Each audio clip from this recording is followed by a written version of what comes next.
आज की क्लास में हम देखेंगे जो लैपटॉप मदरबोर्ड में हार्ड डिस्क के लिए SATA कनेक्टर दिया होता है, अगर उसमें हार्ड डिस्क डिटेक्ट ना हो तो उसको हमने कैसे रिपेयर करना है। देखिए, जब लैपटॉप मदरबोर्ड में हार्ड डिस्क डिटेक्ट नहीं हो रही हो तो सबसे पहले केस में तो आपने हार्ड डिस्क को रिप्लेस करके देखना है और ये बेसिक काम है।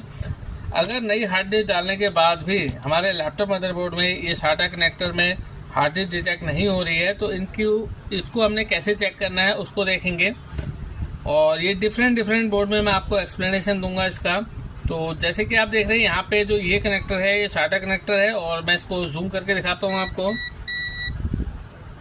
तो सबसे पहले आप देखेंगे SATA कनेक्टर में यहाँ पे 7 पिन दी गई हैं, जैसे कि आप देख रहे हैं 1 2 3 4 5 6 7। ये हमारी SATA की पिनें होती हैं, जिसमें पहली पिन हमारी ग्राउंड की होगी, 2 पिन हमारी डेटा की होंगी, इसके बाद ये चौथी पिन ग्राउंड की होगी, उसके बाद ये 5वीं और 6ठी हमारी डेटा की होगी और ये 7वीं पिन हमारी ग्राउंड की होंगी। और जैसे कि आप देख रहे हैं यहाँ से लेके यहाँ तक जो पिनें हैं वो 8 से लेके 22 तक हैं। और इनकी पिन डिटेल अगर मैं बताऊँ आपको तो 8 9 10 ये पिन हमारी 3.3 वोल्ट के लिए है। इसके बाद 11 12 और 13 ये हमारी ग्राउंड की पिनें हैं। फिर उसके बाद आपका 14 15 16 ये हमारा 5 वोल्ट के लिए है। फिर उसके बाद हमारा 17 18 19 ये हमारी ग्राउंड की पिनें हैं। बाकी की जो बची 3 पिनें हैं यानी कि 20 21 और 22 ये हमारी NC रहती है। तो कुल मिला के अगर हम वैसे काउंटिंग करें तो ये यहाँ से लेके यहाँ तक जो पिनें हैं वो डेटा के लिए हैं और ये 7 पिनें होती हैं।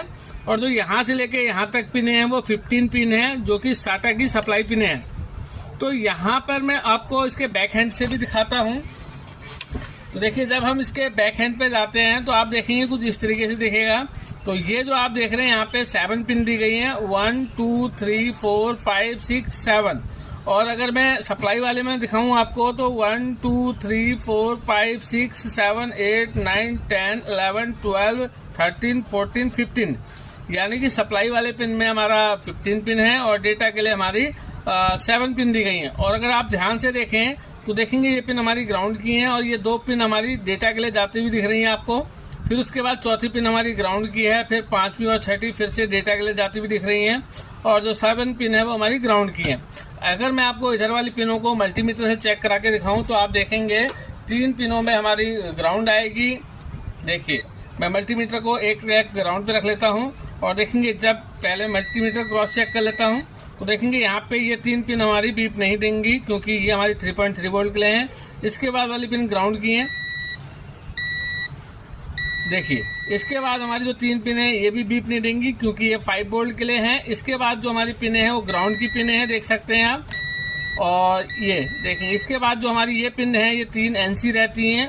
तो कुल मिला के आपने सप्लाई देखी। और यहाँ पे अगर मैं आपको दिखाऊं तो देखेंगे यहाँ पे पहली पिन ग्राउंड की है, 2 पिन हमारी डेटा की है, कोई बीप नहीं आएगी। इसके बाद एक चौथी पिन पे बीप आएगी। देखिए, यहाँ पे आपने देखा हमारे जो SATA कनेक्टर है उसकी जो डेटा की लाइन और सप्लाई की लाइन।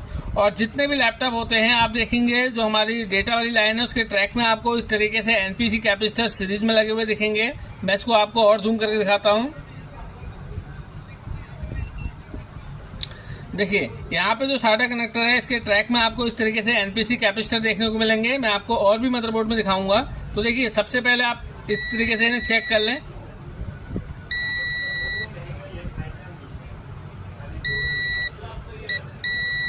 जनरली वैसे बहुत कम खराब होते हैं, लेकिन कभी कभी वाटर डैमेज में ये एरिया जो है खराब हो जाता है तो उसको क्लीन करके दोबारा से इंस्टॉल करने से हमारी हार्ड डिस्क चल जाती है।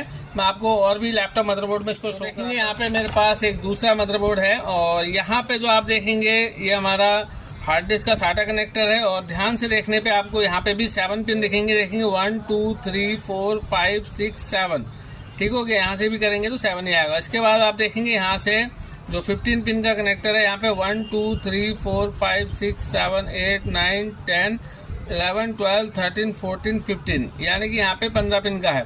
ठीक है, इसके बैक साइड से दिखाऊं तो बैक साइड तो नहीं दिखेगा ये क्योंकि ये ऊपर से ही सोल्ड है। देखेंगे इसके बैक साइड से दिखाऊं, ये देखेंगे यहाँ पे हमारी SATA कनेक्टर टच होती है और यहाँ पे हमारी सप्लाई कनेक्ट होती है।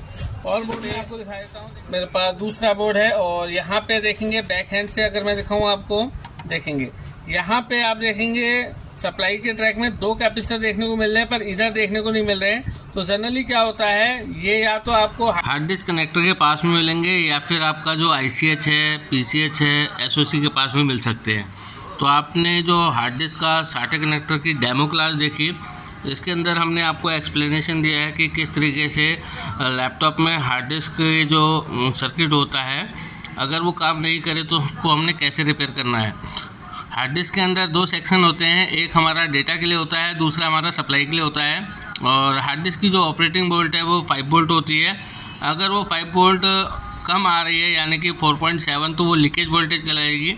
उस केस में भी हार्ड डिस्क डिटेक्ट नहीं होगी और लैपटॉप ऑन होगा, डिस्प्ले भी आएगी, पर हार्ड डिस्क डिटेक्ट नहीं होगी। तो उस केस में हमने पावर IC को चेक करना है या फिर जो हमारे सेकेंडरी वोल्टेज वाला स्विच है उसे चेक करना है। अगर 5 वोल्ट प्रॉपर आ रही है उसके बाद भी हार्ड डिस्क डिटेक्ट नहीं हो रही है, तो SATA लाइन में जो हमारे 4 NPC कैपेसिटर लगे हुए होते हैं सीरीज में, उनको हमने चेक करना होता है। कई बार रिसोल्व करने से ये प्रॉब्लम ओके हो जाती है, या फिर किसी भी स्क्रैप बोर्ड में से उन 4 कैपेसिटर को रिप्लेस करने से भी प्रॉब्लम ओके हो जाती है।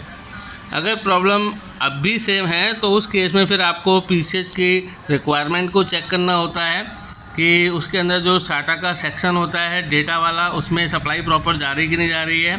और जो SATA का VCC सप्लाई सेक्शन होता है यानी कि सप्लाई वाला, उसको हमने चेक करना होता है।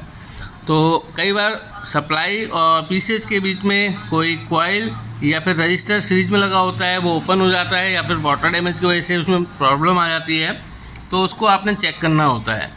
तो इस तरीके से हम आपको कंप्लीट वीडियो देंगे लैपटॉप रिपेयरिंग की, चिप लेवल की, जिसमें आपको बेसिक टू एडवांस रहेगा और ये थ्योरी प्लस प्रैक्टिकल रहेगा। जब आप किसी लैपटॉप को पावर ऑन करते हैं तो एज ए यूज़र उसमें डिस्प्ले आ जाती है, लेकिन एक एज ए टेक्नीशियन आपको पता होना चाहिए किन किन स्टेज के बाद लैपटॉप में डिस्प्ले आई। यानी कि जब आपने बटन ट्रिगर किया तो उसके बाद ऐसा क्या हुआ कि उसके अंदर डिस्प्ले आई। और लैपटॉप के अंदर जितनी भी प्रॉब्लम है, चाहे वो डिस्प्ले से रिलेटेड हो या फिर पावर डेड की प्रॉब्लम हो, USB हो, साउंड हो, टच पैड हो, कीबोर्ड हो, या फिर फ़ैन नहीं चल रहा है या रीस्टार्ट हो रहा है या ऑन होके बंद हो जा रहा है, उन सब का एक्सप्लेनेशन यहाँ पे हमने दिया है विथ स्कीमेटिक। कंप्लीट जो डायग्राम है उसको पढ़ना सिखाया आपको, और जितने भी हमारे OR gate, NOR gate, AND gate, NAND gate, complete उनका एक्सप्लेनेशन दिया है। लॉजिक सर्किट कैसे काम करता है उसके बारे में बताया गया है। साथ के साथ आपको प्रैक्टिकली IC को कैसे निकालना है, कैसे लगाना है, ये वीडियो में रहेगा। तो ये तो सिर्फ आपके लिए डेमो वीडियो है ताकि आप इनको देख के अच्छा फील कर सकें। और अगर आप लैपटॉप रिपेयरिंग चिप लेवल पे सीखते हैं तो आप अपने लिए 1000 रुपये से 2000 रुपये प्रतिदिन कमा सकते हैं। यहाँ पे हमने आपको दिखाया एक जुगाड़ कर रहा है, तो फिर ये जुगाड़ ही हो सकता है, इसके अलावा कोई और ऑप्शन नहीं है। तो हम कैडी के द्वारा लैपटॉप को ओके कर सकते हैं, हार्ड डिस्क को डिटेक्ट करा सकते हैं। उम्मीद करता हूँ आपको लैपटॉप में SATA कनेक्टर की फुल इन्फॉर्मेशन मिली होगी। पूरा वीडियो देख ले। थैंक यू, धन्यवाद।